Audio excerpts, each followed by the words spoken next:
tiene aquí sentados en esta mañana. Entonces, si de nosotros está, seguramente nosotros vamos a entrar por sus puertas. Recordemos que Él dice, yo soy la puerta. Y una de las cosas que más impacta es cuando Él dice, yo soy el camino, yo soy la verdad y yo soy la vida. Pero concluye diciendo, nadie entra. ¿Qué dice? Nadie va, nadie entra al Padre sino por mí. Quiere decir que Él es la puerta. Además de esto, cuando Él se hizo hombre y se autoproclamó la puerta, también a nosotros nos dio esa calidad de ser puertas. Por eso, aunque tu familia no esté aquí, tienes que entender por qué la promesa del Señor cuando dice, cree tú y tu familia serás salvo. ¿Por qué esa promesa? Porque es que Él nos permitió a nosotros la calidad de ser puertas. Usted está aquí, en este momento hay una puerta inmensamente grande donde la gloria de Dios está siendo transmitida sobre tu familia, sobre tus generaciones. Aún le voy a decir mucho más a fondo las cosas para que usted se pueda enchufar en la parte espiritual y profética. Usted está aquí y hay una puerta abierta para que la gloria de Dios entre aún a los que no han nacido en su familia. No están en el vientre cuando ya la gloria de Dios está preparada para ellos a través de usted. Por eso la Biblia dice, levante las manos, alzad, ¿qué dice? Las manos, puertas eternas. ¿Así dice? ¿Alzar qué? Vuestras cabezas. ¿A quién se dirigía el Señor allí proféticamente a través del profeta David? A usted. Cuando dice alzar vuestras cabezas es que estaba hablando de un problema que estábamos viviendo. Se nos había quitado a nosotros el norte de lo que Dios quería. Se nos había introducido la mirada donde no queríamos. Entonces, en el recorrido de la enseñanza que hemos tenido, hablamos de que el Señor comenzó el trabajo de establecer la cultura exactamente a partir de Abraham. A partir de Abraham, porque antes de Abraham él había establecido el reino y se perdió a causa de la caída del hombre en el Edén. Allí comenzó a regir entonces toda la estratagema de la tiniebla sobre la tierra. Se dio cuenta Dios que el hombre no era posible, no era capaz de vencer la tiniebla. Por eso comenzó a luchar y a luchar hasta que dijo, no, yo voy a ir. Y se hizo hombre y habitó en medio de nosotros para demostrarnos una cosa tan hermosa que tú y yo debemos copiar. No hay nada imposible para el que cree. A él nada lo detuvo. Si te has puesto a pensar cuántas cosas te han detenido a ti en el intento, si te has dado cuenta cuántas piedras de tropiezo han surgido en tu caminar para que tú no continúes en el proceso que Dios establece para ti. Si te has dado cuenta cuántas circunstancias has tenido tú que sortear y que hoy de pronto si estás aquí sentado es porque eres un vencedor. Porque miles y miles y miles y miles están afuera de los que estuvieron aquí sentados. No solamente de esta congre, estoy hablando de muchas congres. Mucha gente está en el piso y aún debajo del piso porque se apartaron del camino. Y no fue que ellos quisieron. Yo no creo en eso. Yo no creo que ninguno se quiera apartar voluntariamente. Todos los que fuimos llamados por Dios, en el corazón nos picó el bendito amor del Señor y eso jamás vino voluntariamente a nosotros. Fue la intención de Él. Él dice en su palabra que Él nos escogió primeramente a nosotros. Entonces, cuando alguien se aparta del Señor, sencillamente es víctima del sistema que gobierna el mundo. No se dio cuenta y por eso hay muchos, muchísimos, que hoy en día están debajo del piso y en el piso. Están caídos. No se dieron cuenta que el sistema los arrastró. Cuando comenzamos esta enseñanza es para que usted comenzase a afirmarse mucho más en las cosas del Señor. Se afirme. Que usted entienda que la vida de nosotros no es la vida del templo. Que el templo es una etapa donde nosotros venimos a prepararnos, a entrenarnos, pero para poder llevar el reino a nuestras casas primeramente. ¿Cuál ha sido el error nuestro? Venimos acá y las luchas las tenemos en nuestra casa, pero no aplicamos lo que aprendemos en el reino para poder derrotar las luchas que tenemos en casa. Y eso es desobedecer y eso es no estar ubicados dentro del propósito de Dios. Dios quiere que nosotros nos miremos como sacerdotes. Estamos, por eso se lo voy a recordar. Es importante que entendamos que a partir de Abraham entonces vino el proceso de establecer el reino de Dios, pero ya estaba ya en el hombre. Solo que Dios sabía que no había el hombre adaptado a ese sistema y comenzó a establecer ese sistema, esa cultura en el hombre. Y dimos un paseo, ¿verdad? Que el hombre tuvo que caer en Egipto por voluntad de Dios. Y allí en Egipto vivió muchos momentos muy difíciles, momentos muy duros que tú y yo no queremos vivir, en donde se dice que el trabajo era muy pesado, las humillaciones eran tremendas. ¿Cierto que sí? Se dice que el desprecio, el menosprecio, la discriminación era tremenda. Pero ¿por qué Dios llevó al pueblo a Egipto? ¿Por qué permitió que fuese cautivo en Egipto? Para poder formar un corazón conforme al de él. En el libro de Éxodo capítulo 8, no lo busque, capítulo 8, versículo dice, para probar su corazón. Dios siempre está queriendo que nosotros cambiemos nuestra manera de ser y nos ajustemos a lo que Él es. Amén. Entonces llegó a Egipto y allí vivió un proceso, y no solamente vivió un proceso, vio la gloria de Dios en medio de todo lo que estaba viviendo. Mire cómo Dios tenía una intención profunda. Vio la gloria de Dios. Fueron 10 plagas, así terminamos la vez pasada, ¿se acuerdan?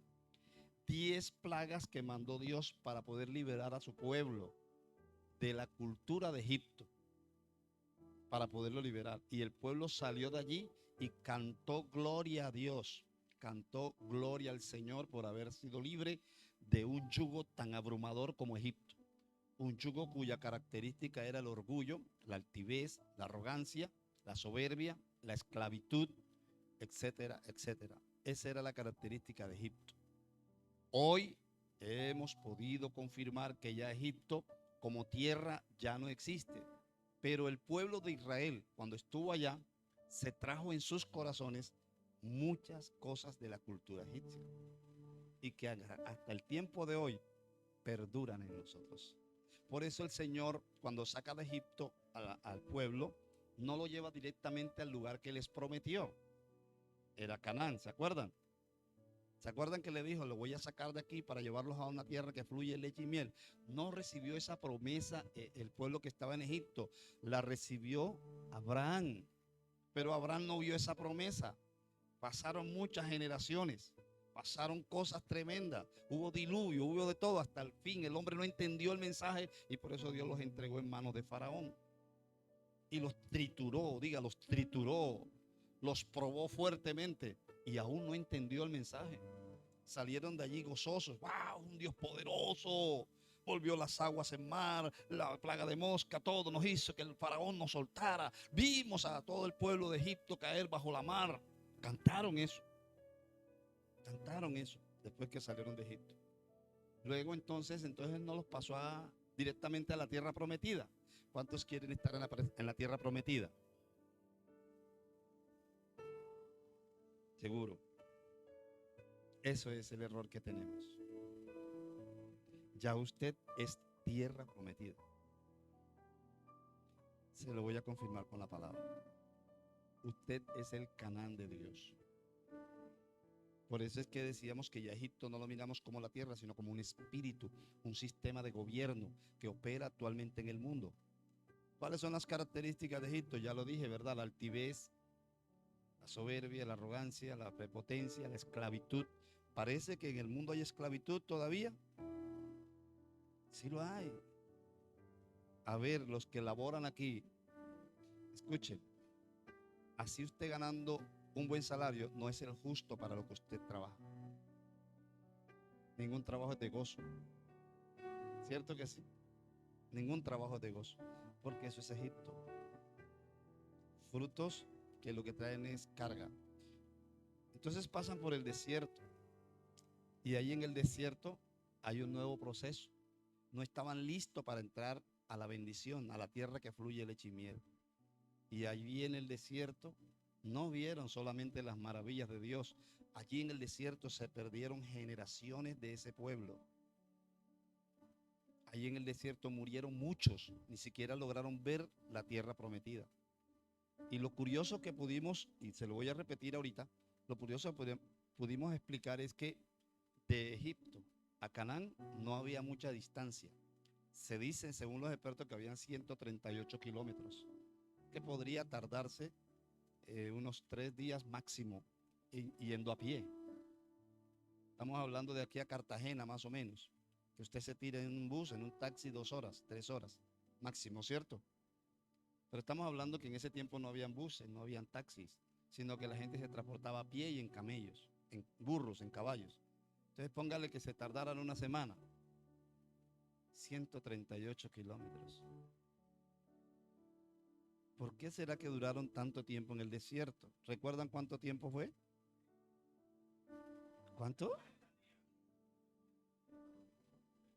¿Cuánto duraron? ¿Cuánto duraron? Están en dudas. ¿Cuánto duraron? Allí se perdió una generación del pueblo de Israel. Ahí murieron en el desierto. ¿Y sabe por qué murieron? Porque no querían soltar aquellas ataduras que traían de Egipto. Dios los consumió en el desierto, pero siempre Él es misericordioso y dejó un remanente de aquellas personas que verdaderamente se les revelaba que Dios es Dios y que encima de Él no hay nadie. Amén. Entonces, de una vez entra el pueblo a Canaán, pero no entra la generación que salió de Egipto. Qué cosa, ¿verdad? No entra esa generación, sino otra generación que había nacido. ¿Dónde nacieron? En el desierto. Esa y parte de la generación que salió de Egipto son los que entran a Canaán. Por eso es que usted tiene que entender que Canaán no es la tierra que fluye leche y miel simplemente, sino que Canaán también era un establecimiento donde el Señor tenía que seguir probando al pueblo para poder establecerles en el corazón su reino. Dios no quiere que usted ponga la mirada en las cosas de la tierra, sino en las cosas de arriba. Entonces Canaán, por mucho que era una tierra simulada por Dios, de ser una tierra que fluye leche y miel, está hablando de bendiciones materiales, pero Dios quería que mirara más allá. El Canaán de usted, el Canaán mío, es el mismo Cristo. Amén. Ay, no lo ha creído. Por eso estamos aquí. Y terminamos la vez pasada con el tema de las plagas. Cómo Dios terminó haciendo esto para poder sacar del corazón de los que estaban cautivos en Egipto la adoración a dioses paganos, porque terminaron adorando a dioses paganos que estaban en Egipto.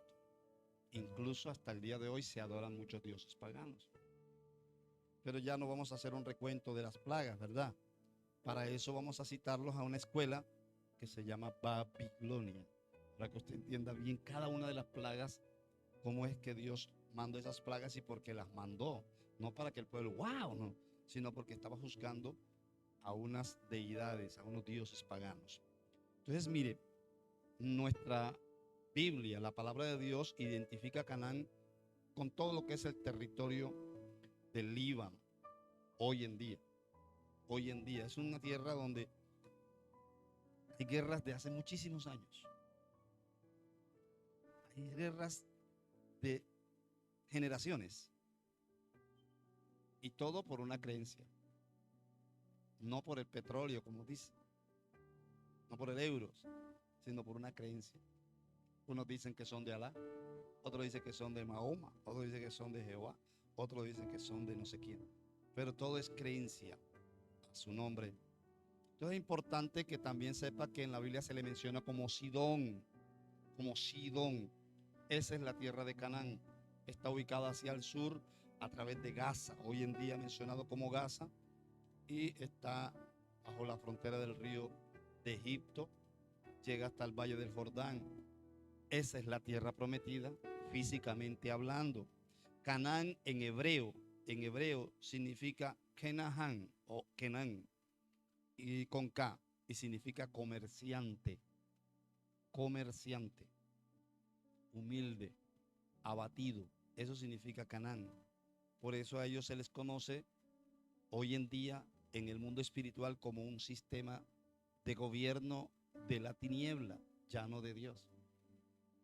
¿Por qué? Porque se pervirtió a través del comercio. A su nombre, a su nombre. Lo que quiero decirles a todos ustedes es que en Canaán, los cananeos alcanzaron la fama de comerciantes. Su nombre llegó a usarse entonces de esa manera, los comerciantes. ¿Cómo llegaron a Canaán? Eso no es lo que le importaba a Dios, cómo llegar, ¿verdad? Lo importante para Dios era que ellos deberían llegar como Él quiso que salieran de Egipto, transformados. Eso es lo que Dios quiso cuando los sacó de Egipto. Pero no fue así. No llegaron transformados a Canaán. Allí van a vivir otro proceso tremendo. Era necesario que ellos cambiaran esas características culturales, pero no había sucedido de esa manera. Por eso es que gran parte de la generación se perdió en el desierto. A su nombre. Cuando ellos entran a Canaán, vamos a encontrar varias características del pueblo de Israel que ya posesiona esa tierra. Ustedes no sé si se acuerdan que para poder poseer esa tierra el Señor primero mandó unos espías que representaban las 12 tribus de Israel, que representaban los gobiernos de Dios, y de ellos solo 2 mostraron las características de lo que Dios quería de una persona transformada. 10, diga, la mayoría mostraron esa mentalidad de esclavo todavía. Mire cómo es que Dios los probó enseguida. Por eso esa mentalidad de esclavo era más fuerte que su experiencia de haber sido libre. Ya Dios les había dicho, yo les entregué, no le dijo, yo les voy a entregar. Ya yo les entregué esa tierra. ¿Se acuerdan de eso, verdad? Pero ellos ya habían sido libres, pero la mentalidad no había sido libre, eran de esclavos. Ellos no querían aceptar que ahora Dios les había entregado eso, pero que había que ir a buscar esa bendición. Había que ir allá. Entonces la dependencia de ellos era muy pasiva y se expresaba bajo la ausencia de una gran motivación. Ellos no se motivaban, a pesar de haber sido libres, a pesar de haber visto la mano poderosa de Dios. ¿Cuántos han visto la mano poderosa de Dios? Pues este pueblo mostraba unas raíces culturales. No estaban motivados en gran manera a seguir con la mentalidad que Dios les había inculcado en el proceso. No había amor, no había pasión por lo que Dios quería entregarles. No había esa pasión. Repito, ya mencioné el ejemplo, ¿verdad? Salieron 12, vieron que la tierra era buena, pero solamente 2 dijeron, si Dios dijo que la iba a dar, la va a dar. Los demás dijo, no, hermanito, eso es pesado, eso es muy fuerte, ahí hay mucha gente. Ahora no mire lo que a la posición de ellos, mire la cultura de ellos. Se parece a la cultura de hoy en día de muchísimos de nosotros, en donde lo primero que reina aquí es lo imposible, lo no se puede, lo no soy capaz, yo no soy, no, eso no existe en el reino de Dios. Eso es lo que Dios quiere cambiar.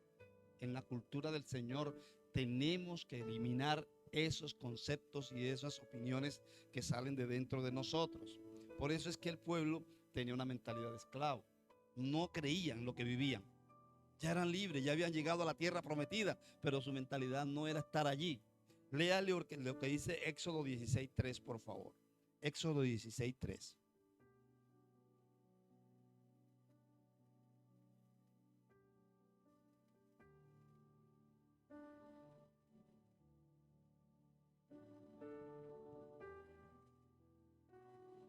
Éxodo 16:3. ¿Ya lo tiene? Léalo. Léalo.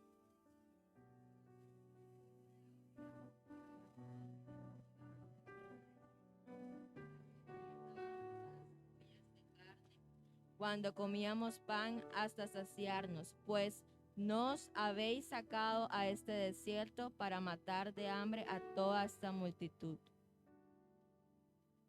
Nos habéis sacado de Egipto para que moramos en el desierto. Le voy a leer la versión Nueva Traducción Viviente. Nueva Traducción Viviente dice, si tan solo el Señor nos hubiera matado en Egipto, protestaban. Allá nos sentábamos junto a las ollas de carne y comíamos todo el pan que se nos antojaba. Pero ahora tú nos has traído a este desierto para que muramos de hambre. Mire la mentalidad. Ellos estaban viendo que hermana Kiara allá, la bendición. Pero no se acordaban que esa bendición les sacó ampolla en las manos trabajando. Les derritió la piel en pleno sol. Les escupieron la cara, les dieron latigazos, no los dejaban dormir, los explotaban y no les pagaban. No se les había quitado del corazón que eran esclavos. Se acomodaron tanto a eso, ¿verdad, hija? Se acomodaron tanto que la cultura que traían era mejor estar que le dieran todo. Que le dieran todo. Ahora Dios quería cambiar esa mentalidad. No, señor. Usted no tiene que tener la mentalidad de que le den todo.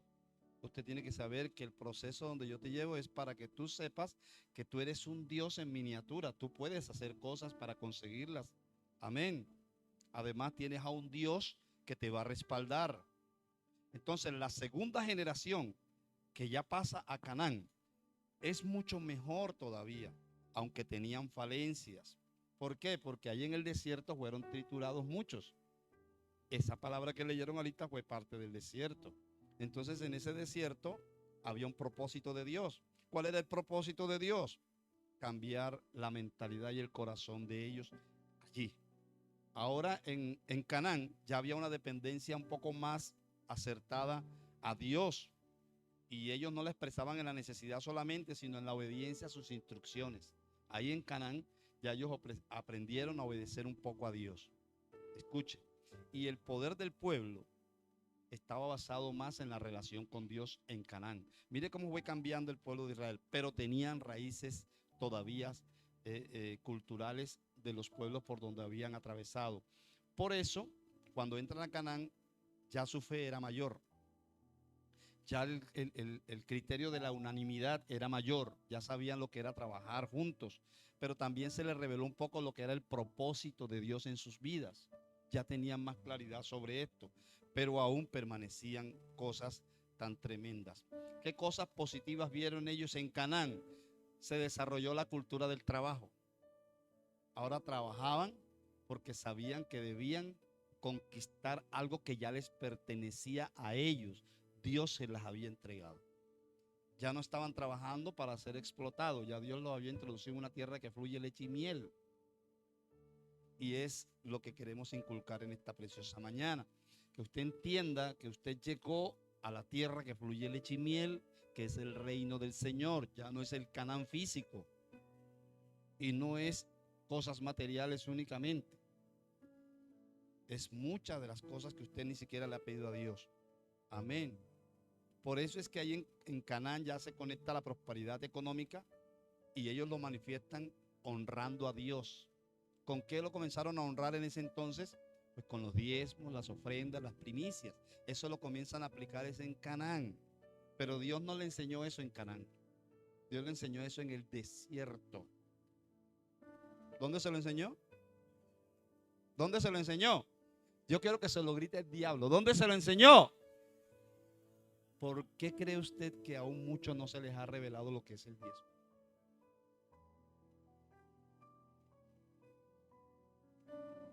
¿Por qué cree usted que muchos no conocen lo que significa una ofrenda? A pesar que nosotros estamos en el Evangelio, muchísimos de nosotros vivimos el criterio de esclavos todavía. ¿Sabías que una ofrenda bíblicamente es mayor a un diezmo? En cantidad y en calidad. Así sea menor la ofrenda a un diezmo de lo que tú das, pero en calidad debe ser mayor que el diezmo. Por eso usted ve que en la Biblia se enseña acerca de esto. La ofrenda que dio Caín, ¿verdad? Abel, perdón. A la que dio Caín. ¿Cuál fue la que le agradó al Señor? Pero dieron casi lo mismo, del fruto del trabajo de ellos, ¿cierto? Pero el Señor le agradó lo que hizo Caín con el corazón. Abel, perdón, con el corazón. ¿Cierto que sí? ¿Qué cosas negativas ellos arrastraban todavía en Canaán? Amados y amadas. En Canaán, ellos todavía tenían rasgos culturales como las mezclas a las naciones vecinas. Ellos todavía hacían acuerdos con gente que no era de Dios. ¿Hoy todavía sucede eso? Hay que tener pendiente eso. Por eso es que llegó a influenciar mucho las culturas de otras naciones en el pueblo de Israel. Hoy nosotros sabemos que muchos hijos de Dios, muchos cristianos evangélicos hacen tour para ir a Israel, para conocer los lugares donde posiblemente estuvo Jesús. Y se ha confirmado que hay un turismo tremendamente fuerte para ir allá. No es malo, ¿verdad? No es malo conocer esas tierras, pero también se ha conocido que hay tantos engaños cuando tú llegas allá, porque se ve la más grande evidencia de idolatría en el mismo Israel físico. En el mismo Israel se ve la más grande evidencia de idolatría que hay en el mundo entero. A su nombre. ¿Qué dice Deuteronomio 26:8? Y Jehová nos sacó de Egipto con mano fuerte, con brazo extendido, con grande espanto y con señales y con milagros, y nos trajo a este lugar y nos dio esta tierra, tierra que fluye leche y miel. ¿Eran conscientes? ¿Eran conscientes que la tierra era de bendición? A ver, ¿eran conscientes? Sí, pero tenían una cultura todavía en el corazón. Voy a leer eso otra vez, Deuteronomio 26, versículo 8 y versículo 9.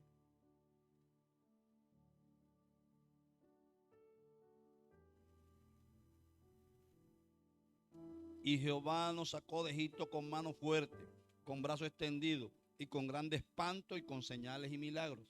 Todo lo que hizo Dios, ¿verdad? Para convencerlos, para poder cambiarle la mentalidad y la cultura que traían. Y dice, y nos trajo a este lugar y nos dio esta tierra, tierra que fluye leche y miel. Eran conscientes, como en este tiempo, usted tiene que entender que usted está en la tierra prometida. ¡Ay, Dios! Entonces el proceso por el cual Dios había atravesado al pueblo para establecer una cultura parte de Caldea, una familia de Abraham. Le voy a decir el resumen. Parte de Caldea, en donde encontró gente que era muy amante de la ciencia, gente que creía, y todo esto se lo transformó el Señor a una familia caldea de descendencia de Abraham, para cambiar lo que era la creencia en una fe. Eso fue lo que enseñamos. Luego los pasa a Egipto y les cambia el orgullo por la humildad. El pueblo comienza a ser más humilde, el pueblo de Dios. Luego, a través del Éxodo, le quita lo que es la esclavitud del corazón y le introduce un sentido de pertenencia a lo que son las cosas de Dios. Le da una identidad al hombre. Escúchese bien. Luego llega Canaán, que es el lugar que estamos hablando ahorita, en donde llegaron no como una nación, llegaron divididos. Dios quería una nación allí. Llegaron divididos. En Canaán se formó la división más grande que había en el pueblo de Israel. Y allí Dios cambió eso porque dependieran de ellos. Estamos. Se van a acordar ustedes que allí es donde se divide el pueblo de Dios, en Canaán. Escúchese bien. Y es allí donde piden un reino, hermano Edgar. Dice, queremos un reino igual a las demás naciones. Y el Señor dijo, ya, se olvidaron que yo era el rey.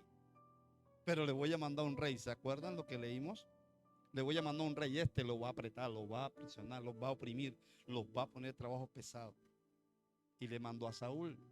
Saúl no pudo con el cargo y ahí en adelante cantidades de reyes, unos buenos, muchos malos, unos buenos, muchos malos, que lo que hicieron fue pervertir mucho más al pueblo de Dios. Luego de que trajo el reino, le quitó el egoísmo y le estableció una mentalidad de gobierno. Por eso es que hoy en día se habla de estos gobiernos terrenales, porque nacieron allá en Canaán. Ahora, como estaban en Canaán y no estaban cumpliendo con la cultura que Dios quería establecer en sus corazones, entonces hace que sean cautivos en Babilonia y Asiria, los dos pueblos que utilizó Dios para seguir moldeando al pueblo de Israel. Los sacó de Babilonia y los entregó cautivos los sacó de Canaán y los entregó cautivos a Babilonia y a Siria, por las mezclas que allí estaban dándose. Ellos, aún estando en Canaán, también creían en dioses paganos algunos.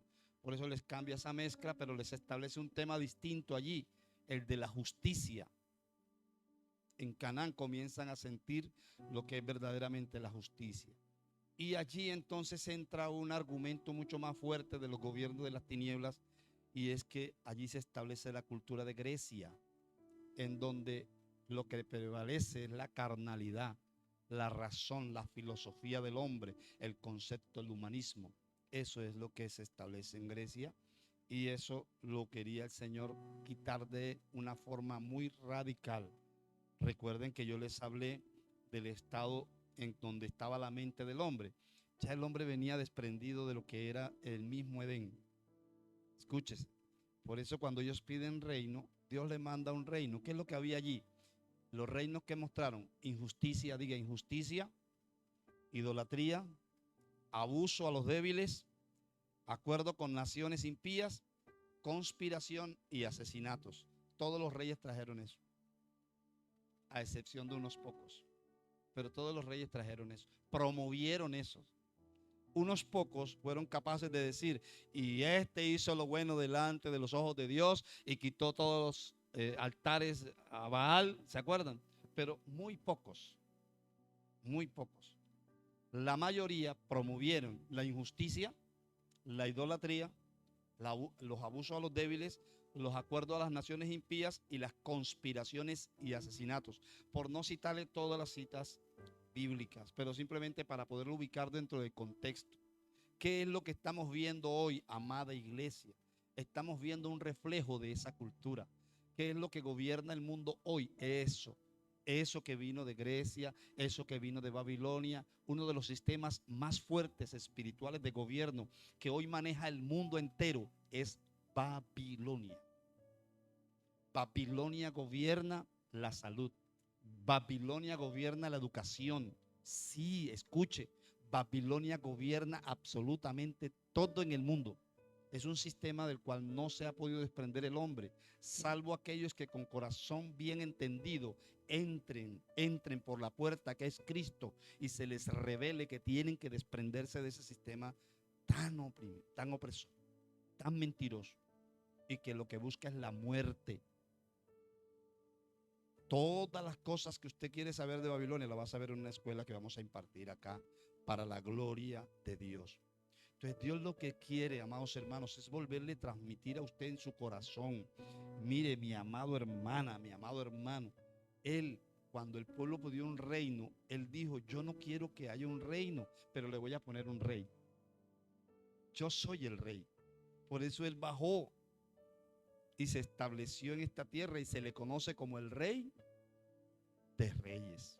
Si ves, aún así, muchos desatendemos la palabra que dice: puesto los ojos en el autor. ¿Por qué? Porque ponemos la mirada en el hombre. Aún muchos hijos de Dios, perdóneme la expresión, pero le dan un primer lugar al hombre que a Dios. No es mentira. Hay muchos que todavía están enchufados con Babilonia. Babilonia es el que ha organizado todos los sistemas de gobierno en la tierra, todos. La democracia, el centro izquierdo, punta derecha. Yo no sé cómo le va a decir usted, pero en esa escuela le vamos a mostrar bíblicamente cómo nacieron todas estas cosas. Dios no quiere eso. Dios quiere un reino cuyo mandato no está escrito sino en su corazón. Él quiere un reino donde haya sacerdotes. Aquí están los sacerdotes preparándose todavía. ¿Dónde están los sacerdotes en esta mañana? Él quiere un reino donde haya profetas. ¿Dónde están los profetas en esta mañana? Todos somos profetas. Todos. Y Él quiere un reino donde haya un rey. Pero también nosotros somos rey. Escuche.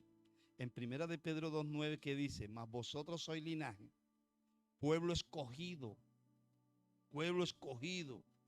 real sacerdocio, nación santa. Mire todo esto: pueblo adquirido por Dios. Listo, hasta ahí.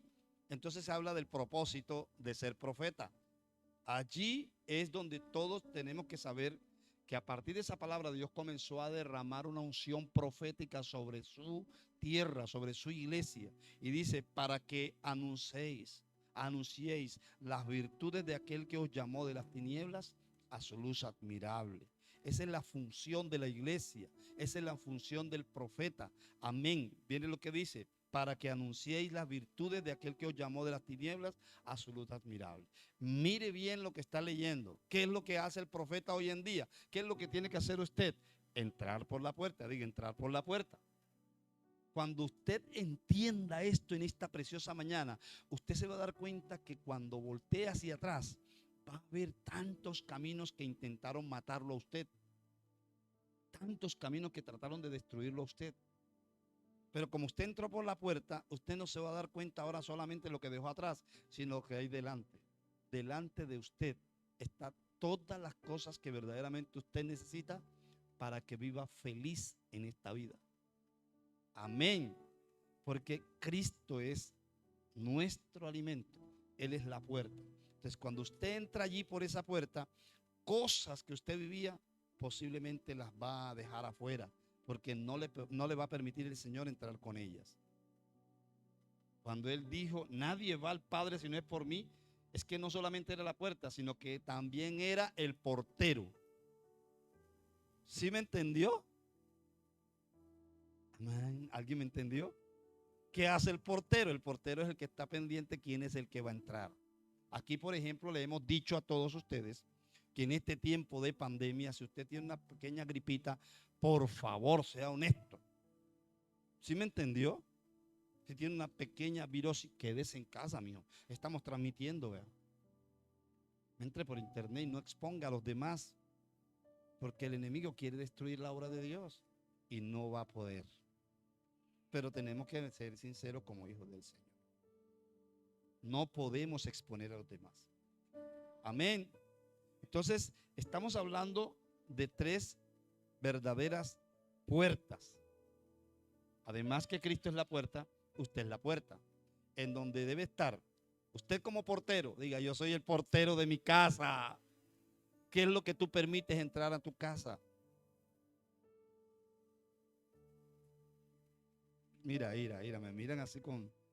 Yo no creo que usted deje entrar a su casa a la persona que sea abusiva. ¿Cierto? De pronto se le cuela algún día, pero dice, la próxima vez ni lo invito. ¿Cierto que sí? Ay, no me diga que no. ¿Se acuerdan de las personas que son abusivas? Llegan a la casa y, hermano, qué equipo de sonido chévere. Prémelo. Hermano, por favor. Y lo prende y pone música y baila. ¿Sí o no, hermano? Pero además de eso, entra a la nevera y dice, uy, hermano, uy, tiene frutica, manzanita, hermano, déjeme probarle una. Entran a su habitación sin pedirle permiso. ¿Usted deja entrar a estas personas? A ver, ¿usted deja entrar a una persona que entre de la puerta de su casa a su cuarto? ¿Cuántos dejan entrar a una persona a su cuarto? Solamente tiene que ser alguien de confianza, porque la habitación es algo íntimo, ¿cierto que sí? Por lo menos que llegue hasta la sala y ahí si quiere abusar de los muñequitos que abuse. Pero ya cuando pasa para el comedor, para la cocina, tiene que ser alguien de confianza.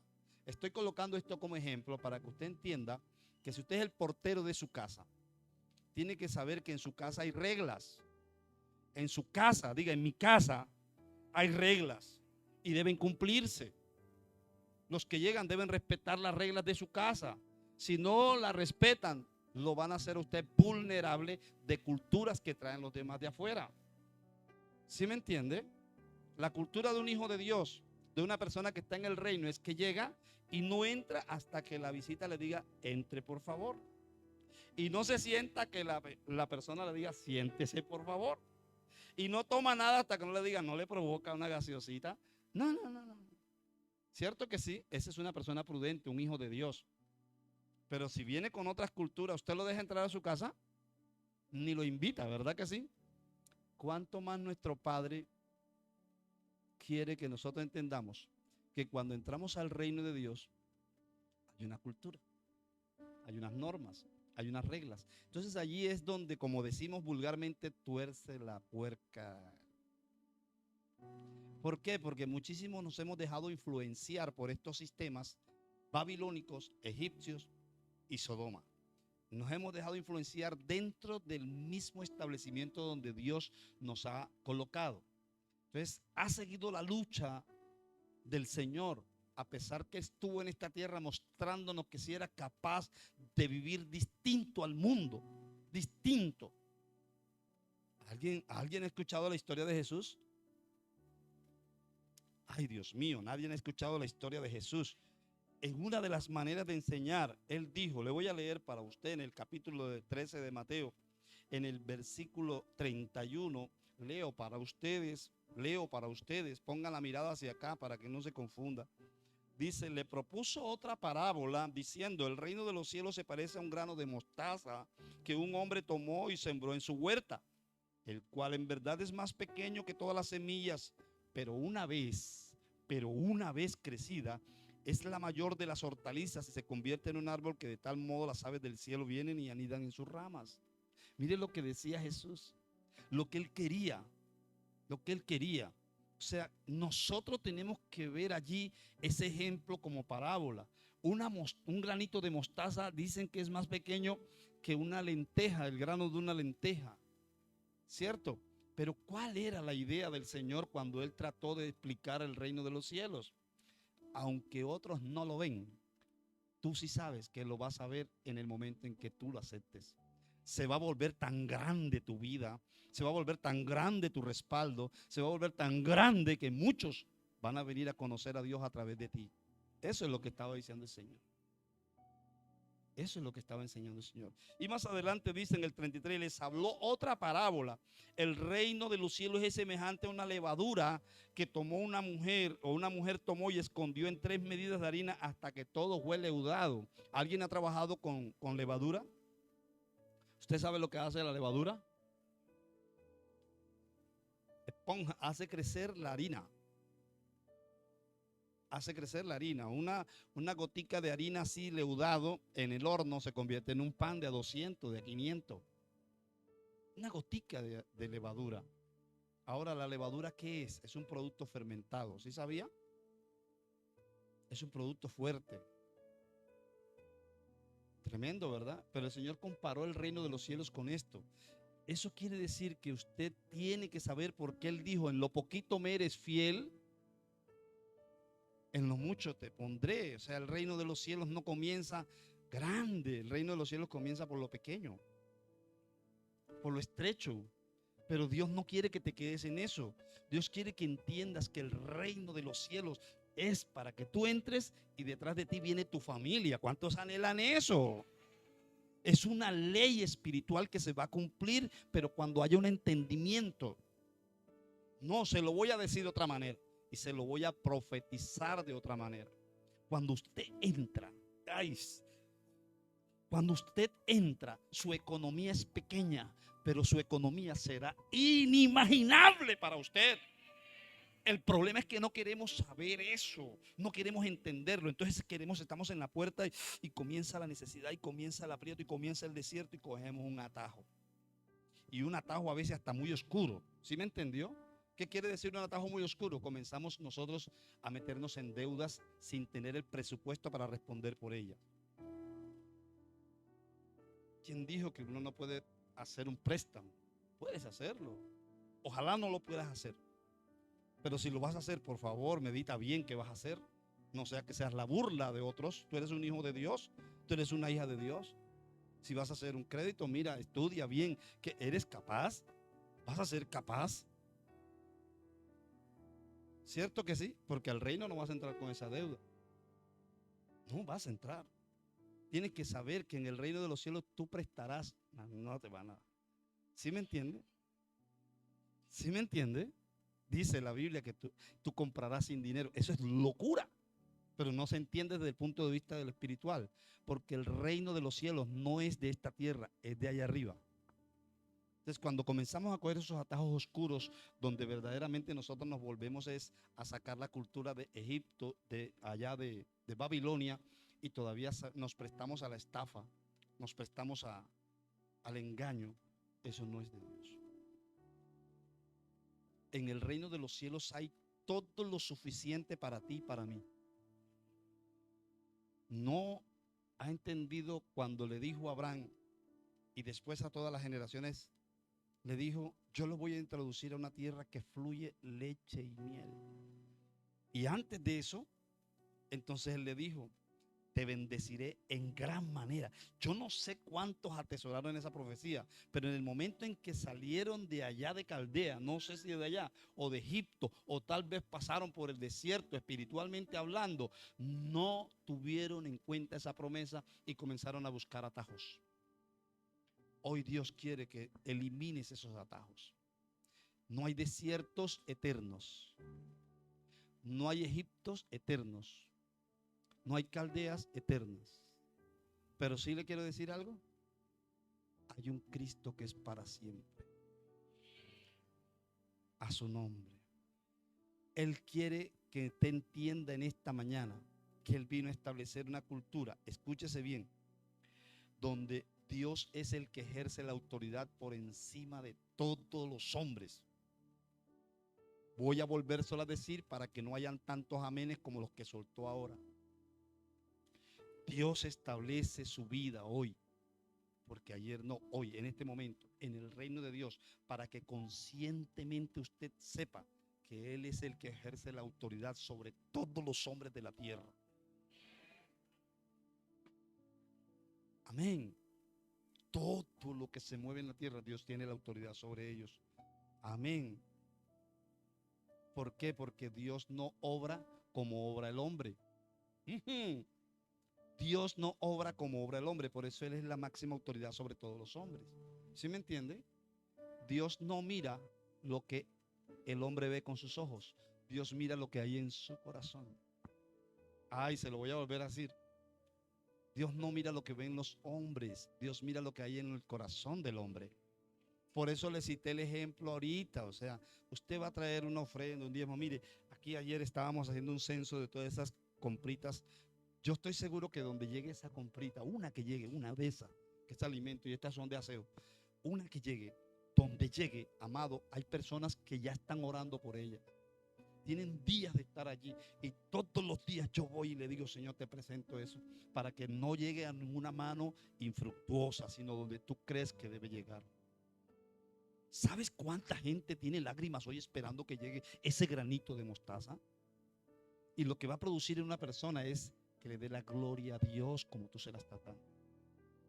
Entonces es importante que mires que tal vez es un pecador, pero Dios está mirando que tiene más reverencia que tú y yo de acerca de Dios. Por eso Dios los bendice. ¿Qué hacemos nosotros que aún como hijos de Dios comenzamos a juzgar a los hermanos, juzgar a los del mundo? Yo ahorita tengo, ojalá me esté escuchando aquí mi vecino de aquí, este vecino se ha endemoniado conmigo, porque yo duermo allá arriba y él pone su parranda. Hace unos días no nos dejó dormir. Entonces salí por la ventana y ni siquiera me salió. Eso comenzó a decir de cuánta cosa, porque tiene derecho. Yo le dije, Señor, ya déjalo que haga su fiesta mejor. Mejor yo vigilo. ¿Sí me entienden? A una noche como a las 12, ¿verdad? Quería prenderlo y eso. Yo no sé qué le he hecho cuando él ha venido aquí a pedirnos ayuda, todo lo que... Pero así se ha levantado el enemigo, ¿sí me entienden? Es lo que le quiero decir con ese ejemplo, mis amados hermanos, que yo no puedo dejarme provocar por eso. ¿Sabe qué vamos a hacer? Yo mando una compra. Pero yo no voy a jugar al mismo juego que el diablo. O el diablo no quiere que yo vaya y lo empercolle y le zampe la mano también. ¿Acaso yo no soy del mundo? ¿Acaso yo no estoy en esta tierra? O como dicen por ahí, ¿acaso yo no soy un varón? ¿Cierto que sí? Pero prefiero dejar esas cosas como basura y pagarle bien por mal, porque esa es la cultura del reino. Preferiblemente venir a dormir al salón. Es que Dios quiere que vigile, entonces me colocó ese aguijón allá. Aguijón, ¿cierto? ¿Qué haría un hijo de Dios que no tiene la cultura del reino? El que me la hace me la paga, voy a cantar, se la voy a echar a la policía. ¿Qué policía ni qué nada?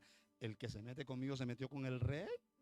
O él no dice en su palabra, te dice en su palabra, ay de aquel.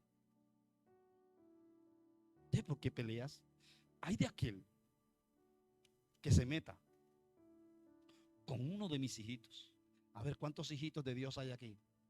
Acuérdate, te van a provocar, te van a sonsacar, te van a probar para ver si tú crees en eso.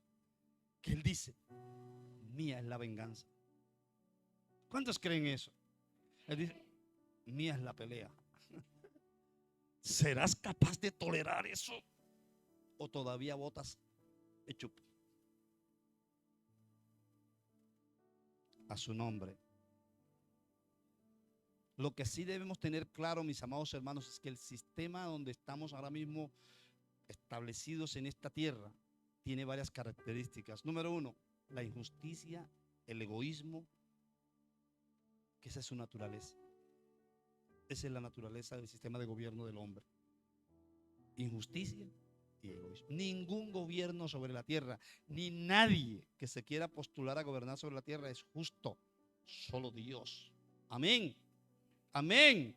Así te prometan un río donde no lo hay. Todos son injustos. Amén. Acuérdese que Dios no acepta mezclas. O eres de Dios o eres de él. No toleremos la idolatría.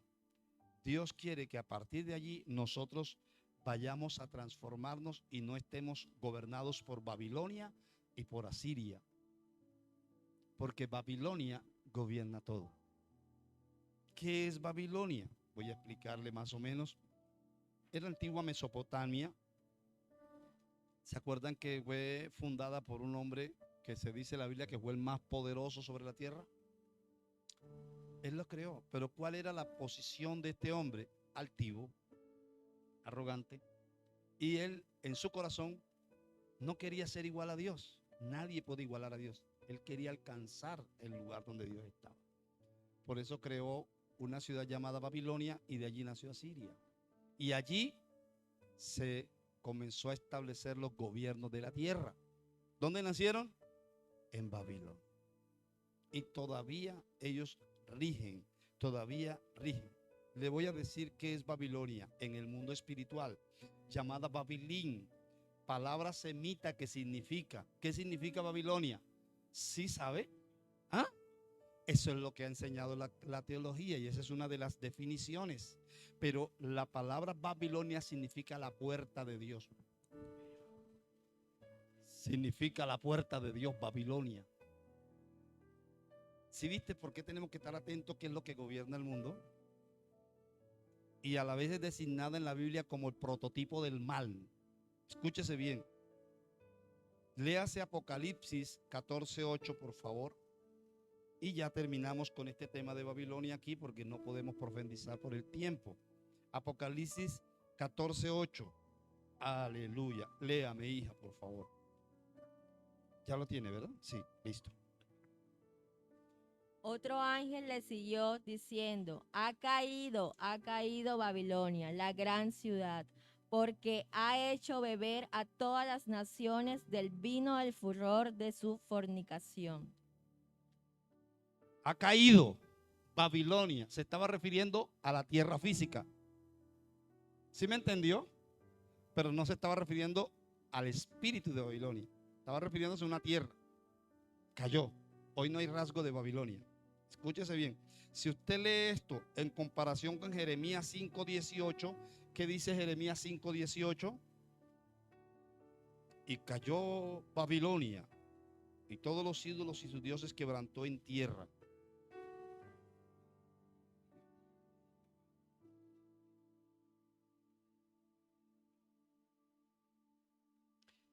Jeremías 51:8.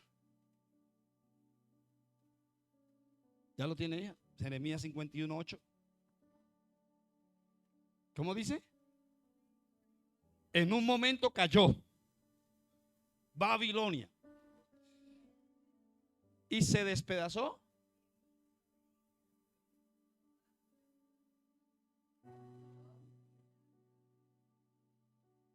Mire esto. Allí está hablándose que Babilonia no es la iglesia católica, como muchos están hablando, que esa es la ramera. Eso es lo que hemos aprendido porque Apocalipsis habla de esto. ¿Sí me entiende? Entonces todos hemos aprendido teológicamente que esa es la iglesia católica. Vea, le voy a decir reverentemente, aún muchos católicos se guardan más que cristianos evangélicos. El asunto no es de religión. El Babilonia del que está hablando la Biblia físicamente fue destruido, pero quedó en el corazón de los que habitaban allí, que fueron muchos del pueblo de Dios, parte de su cultura. Mire, los babilonios tenían infinidad de divinidades, pero algunos eran más importantes que otros. Le voy a hablar de la cantidad de dioses que ellos tenían. Los dioses se parecían a los humanos, tenían cualidades y defectos, pasiones y sentimientos. Marduk era el más poderoso de todos. Anu era el dios del cielo. Entil, el dios del aire.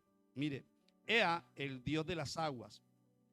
Sin, el dios de la luna. Shamasás, hijo de Sin, era el dios del sol, e Isatar, diosa del planeta, pero también de la guerra. Se practicó la adivinación. Tuvieron cerca de 2500 dioses, por lo cual fue considerada una sociedad cuna de la idolatría y de las corrupciones de toda clase que existen. Esa es Babilonia. Ahora sí le voy a dejar esa inquietud para que se inscriba en esa escuela. La vamos a hacer virtual, no la vamos a hacer presencial. ¿Por qué digo que Babilonia es uno de los sistemas de gobierno más fuertes que tiene en este momento la tiniebla? Mire que ahí se habló de cuántos dioses. ¿Sabes cuántos dioses hay en la tierra? Hoy todavía. ¿Cuántas religiones hay? Allí nacieron. Entonces no es la Iglesia Católica. Es un sistema de gobierno cuyo fundamento es confundir. Cuyo fundamento es confundir, es distraer. Mire, mis amados hermanos, aún nosotros como iglesia de Dios, muchísimos hemos sido víctimas de Babilonia. Cuando nosotros comenzamos a asumir el reto de ser pastor, usted no tiene idea de cuántas cosas nos puso a hacer el Señor. ¿Cierto? Los que han estado aquí durante mucho tiempo. Vigilias, ayunos, cruzadas de milagros. ¿Se acuerda, hermano Edgar? Cruzadas de milagro, devocionales, jornada de madrugada. Todo eso estuvo bien en un proceso. ¿Cierto que sí? No fue malo de un todo. Ha dejado Dios fruto de eso también. Pero Dios nos quiso sacar de eso en un momento como el de hoy. Y decir, ¿para qué haces tanta cosa si yo no me agrado en eso? Yo me agrado es que lo hagas con entendimiento, porque eso hacen otros.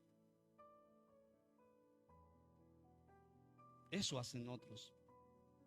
Entonces comenzamos a decirle al Señor, bueno, ¿qué es lo que quiere? Y nos juntó con de pronto los que hoy el Señor nos ha permitido juntarnos y nos ha dado a entender que nosotros debemos que depender del Espíritu Santo. Porque dice la palabra de Dios que Él nos va a guiar a toda verdad. Ayer tuvimos una hermosa alborada de intercesión y adoración. Usted mire para atrás, mire para atrás, mire para atrás, mire. Así estaba la iglesia ayer en la madrugada. ¿Cierto, Mari? Estaba llena. Yo dije, mejor es hacer un servicio a las 5:30 y nos vamos a las 7. ¿Cierto que sí? Pero qué hermoso. ¿Sabes por qué? Porque las puertas estaban abiertas y no estaban los muchachos. Estaban ustedes cantando, nadie.